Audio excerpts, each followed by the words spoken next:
নমস্কার। তন্ত্রটিনার চ্যানেলে আপনাদের সকলকে স্বাগতম ও শুভেচ্ছা।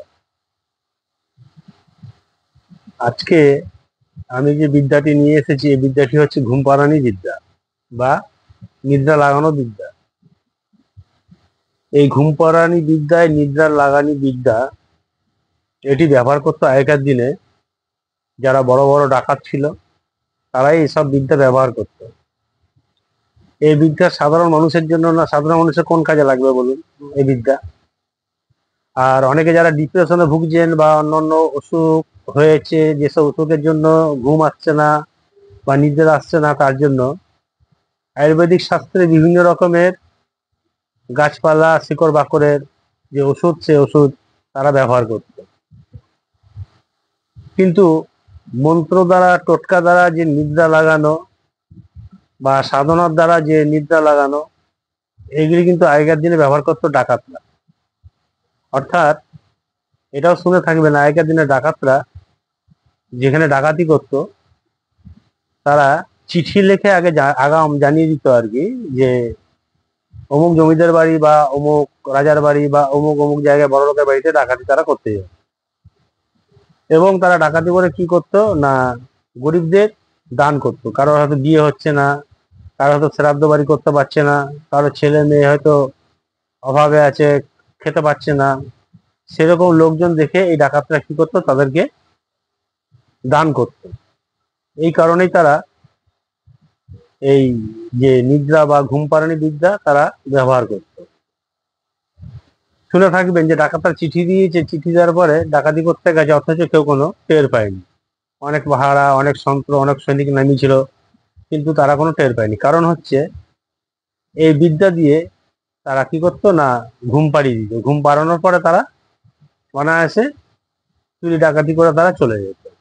তা এইসব বিদ্যা এখনকার দিনে, মানে এখনকার এই যুগে এসব জিনিস আর ব্যবহার কেউ করে না, এসব জিনিস উঠে গেছে। কারণ এখন অত্যাধুনিক বিজ্ঞানের যুগ, এই বিজ্ঞানের যুগে আর এইসব জিনিস আর চলে না।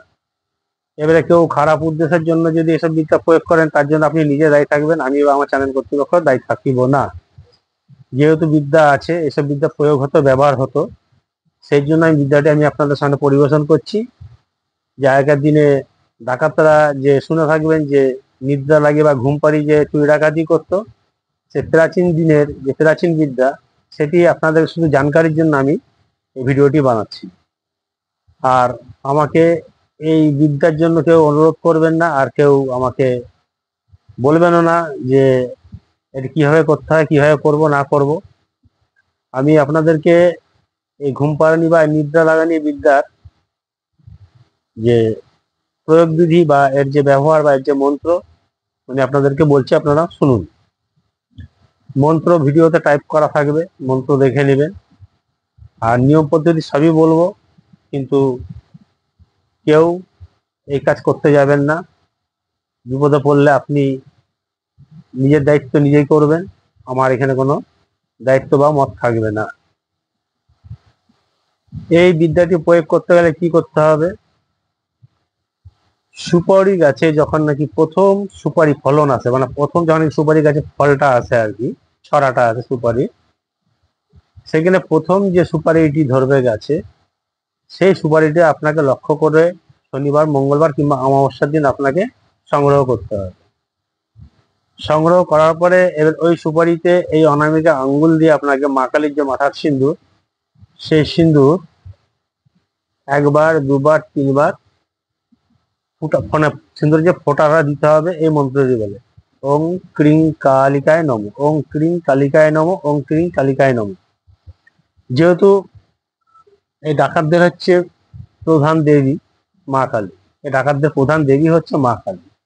মা কালীকে তারা আরাধনা করতো, মা কালী তারা সাধনা করতো, মা কালী তারা ধ্যান ধারণা তারা করতো, মানে যা করতো মা কালী। এই জন্য প্রথমে ওই সুপরিতে মা কালী মাথা সিন্দুর দিয়ে ওং ক্রিং কালিকায় নম এই মন্ত্রটি তিনবার বলে তিনটি সিন্দুরে ফোঁটা দিতে হবে সুপারিটির উপর। এবার যখন নাকি নিদ্রা লাগানোর সময় আসতো আর কি, তখন ওই সুপারিটাকে কি করতো, ওরা ভেঙে টুকরো করে নিত, ছোট ছোট টুকরো করে নিত। এবারে কি করতো, ওই সুপারির টুকরো একটি নিজের যে সর্দার হতো আর কি, যে ডাকাতের যে সর্দার হতো, নিজে একটি জীবের নিচে রাখতো, আর একটি টুকরা কি করতো, যে বাড়িতে তারা ডাকাতি করতে যাবে তখন তাদের ওইখানে ওদের চরকে পাঠিয়ে দেওয়া হতো। যেরকম ওখানে দাসী হোক বা ওখানকার শ্রমিক হোক, যাকে হোক, ওরা হাত করে নিত আগের থেকে। মানে ডাকাতের দলের মধ্যেও ওই রাজবাড়ি বা জমিদার বাড়ি, বিভিন্ন বাড়িতে বড় লোকদের যে বিভিন্ন বাড়িতে ওরা ডাকাতি করতে যেত, সেখানে ওদের চর থাকতো। সেই চরকে দিয়ে এই কাজগুলি তারা করাতো, বা নিজেরাও কিছু কিছু ক্ষেত্রে নিজেরাও কাজগুলা করতো। মানে বিশ্বাস করাটাও তো একটা ব্যাপার থাকে, ওই জন্য নিজেরাও কিছু কিছু কাজ করতো, কিন্তু বিশ্বস্ত লোকদের দিয়ে এটা বেশি করাতো আর কি, আগের দিনে বেশি করাতো। একের দ্বারা কখনো কোনো কাজ, এসব কাজ সম্পন্ন করা যেত না। তখন কি করতো, ওই যে শ্রমিক বা দাসী দাসী যারা থাকতো আর কি, তাদেরকে ওই এক টুকরো সুপারি তাদেরকে দিয়ে দিত, দিয়ে বলতো ওই রাজা কিংবা জমিদারের ঘরে কোথাও গেড়ে দিতে। ছোট্ট একটি গর্ত করে তার মধ্যে গেড়ে দিতে। গেড়ে দেওয়ার পরে, আর এটি করতে হতো হচ্ছে সূর্য ডুবে গেল, মানে সন্ধ্যাবেলা এরা করে রাখতো আর কি। ওই গর্তের মধ্যে ওই সুপারিটা রাখতো, রাখার পরে সেখানে পেচ্ছাপ করে দিত। মানে এই সুপারিটা গাড়ার পরে এই এক টুকরো সুপারি সেখানে পেচ্ছাপ করে দিত। আর যে ডাকাতের সর্দার, সেই সুপারিটা কি করতো, জীবের নিচে রাখতো, জীবের নিচে রেখে দিয়ে, আর যে মন্ত্রটা ভিতরে টাইপ করা থাকবে ওই মন্ত্রটি তিনবার উচ্চারণ করতো, ওই জীবের নিচে সুপারিটা রেখে রেখে সেই বাড়িতে একটা গন্ডি দিত, দূর থেকে একটা গন্ডি দিত আর কি। আর এই কাজটি করলে কি করতো না, ওই বাড়ির যত লোক বা পাহারাদার সৈন্য সামন্ত যা থাকতো আর কি, সবাই ঘোর নিদ্রায় ঘুমিয়ে যেত আর কি। আর কেউ কিছু কোনো টের পেত না। তখন তারা কি করতো না, জমিদাররা বা রাজারা বা আরো অন্যান্য বড় লোক যারা ছিল আর কি, তখন তারা কি করতো না, বড় বড় তালা দরজা ঠরজা ভালো করে আটকে দিত। তাহলে তালা ঠালা ভাঙতে গেলে মনে করুন যে অনেক সময় সময় লেগে যাবে। তার জন্য তারা আর একটি দিক দিয়ে প্রয়োগ করে রাখতো, যাকে বলা সিন্ধ কাটা। ঠিক আছে, একটি ওই সিন্ধ কাটা নিয়ে আমি একটা ভিডিও করবো, সেটিও আপনাদেরকে আমি পরিবেশন করবো, সেটাও শুনবেন। তখন তারা কি করতো, দেয়ালের কোনো জায়গাতে ওই সিন দিয়ে এরকম একটি গোল দাগ দিত। আর ওই গোল দাগটা যখন নাকি দিত, ওই অটোমেটিক সেই জায়গাটা কি করতো, ওই সিন বেরিয়ে চলে আসতো। মানে দেয়ালটা ওই গোল যে দাগটা দিত, ওইখান থেকে ইট চুনসুরকি খুলে বেরিয়ে চলে আসতো। তখন তারা তার ভিতরে ওইখান থেকে প্রবেশ করতো, প্রবেশ করে এবার তাদের যা নেওয়ার থাকতো তারা সেসব জিনিস চুরি করতো, চুরি করে তারা বেরিয়ে যেত। আর সূর্য যখন উঠবে, সূর্য উঠে গেলে কিন্তু আবার ওই প্রত্যেকটা লোকই আবার জেগে যাবে। মানে এটি হচ্ছে সূর্য অস্ত গেলে কাজটি করতে হবে, আবার সূর্য উদিত হলে সবাই আবার জেগে যাবে। এই হচ্ছে নিদ্রা লাগানো বা ঘুম পাড়ানির হচ্ছে বিদ্যা। মন্ত্র টাইপ করা থাকে, মন্ত্রটা দেখে নেবেন। আমার ছোট্ট ভিডিও যদি ভালো লাগে লাইক করবেন, কমেন্ট করবেন, শেয়ার করবেন, সাবস্ক্রাইব করবেন। সকলে ভালো থাকবেন, সুস্থ থাকবেন। নমস্কার, ধন্যবাদ।